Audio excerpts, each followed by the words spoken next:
سلام بچه ها، چطورین؟ خوب هستین؟ من دیوونه دارم میشم، واقعا دارم دیوونه میشم. میدونی چی شد؟ ویدیو قبلی رو که براتون آپلود کردم، عکسش رو براتون این بالا میذارم. اون ویدیو بالایی بگین بالا که نه 5 تا ویو خورد، توی 2 روز 4 تا سابسکرایبر پیدا کردم و دارم دیوونه میشم، واقعا دیوونه میشم. یعنی دم همتون گرم، واقعا دوستتون دارم.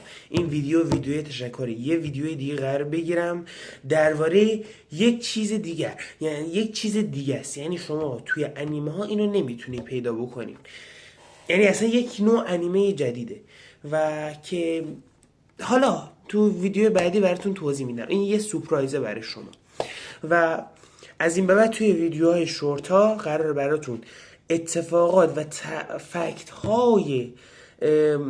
های خاص رو برای شما توی ویدیوهای شورت براتون بگم. ویدیوهای بزرگ و ویدیوهای بلند برای چیه؟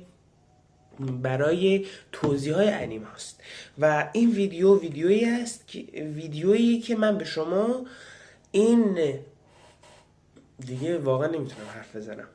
این ویدیو تشکره و دست همتون در نکنه که انقدر حمایت کردین و این همه دوستدار انیمه وجود داره اینجا و آره دیگه. و از این به بعد تو ویدیوهای شورت ها براتون چی میذارم؟